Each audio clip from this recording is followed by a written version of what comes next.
Hey, this is George Sandoval from Group 6, and I'm talking to you today about Jeffrey Dahmer. Dahmer was a known sexual predator. He was found to be preying on young men, often plying them with drugs and alcohol to gain control over them in his home. He was later known to have killed and attempted to kill, as well as mutilate their corpses and sometimes even cannibalizing them before he was caught. So I'm going to talk to you today about the evidence that was presented by the prosecution at his trial.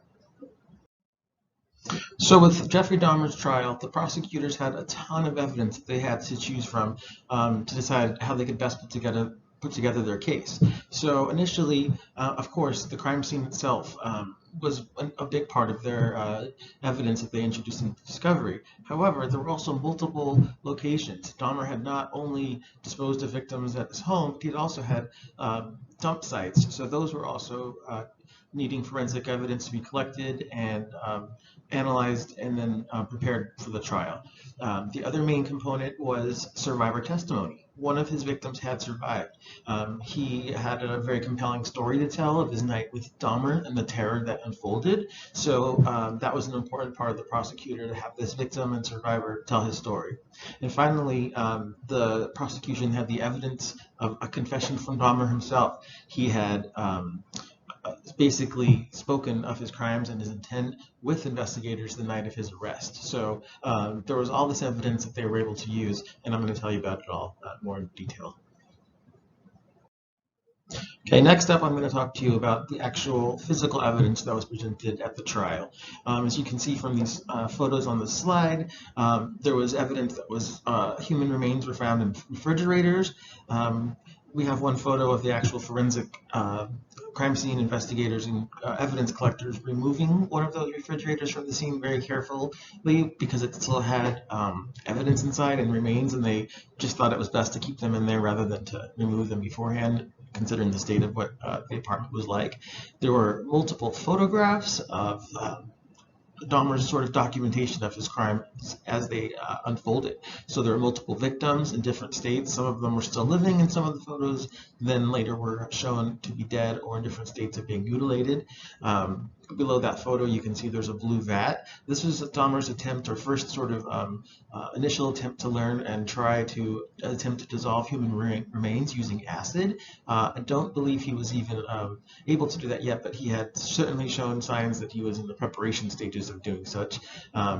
Because of that, he had still been using a dump site for bodies that was not at his apartment. So crime scene investigators also had to go through multiple locations for evidence to see if there were other remains, more victims to be identified.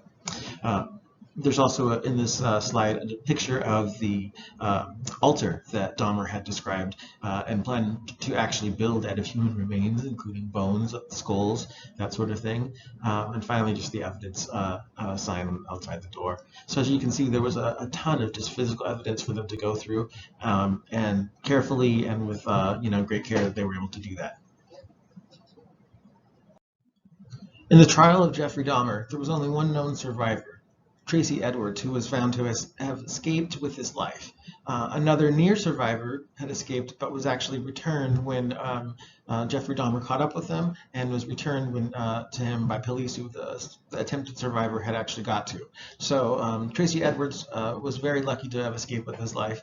He eventually was able to testify in the trial, and his testimony was incredibly helpful in prosecuting Dahmer for his crimes. He was the only known survivor, so it took a lot of guts to do that. He had been, knee to knee, sitting next to him on a couch, about to possibly die when he realized that this was it. If he didn't, act now, he might not live to see a minute from then.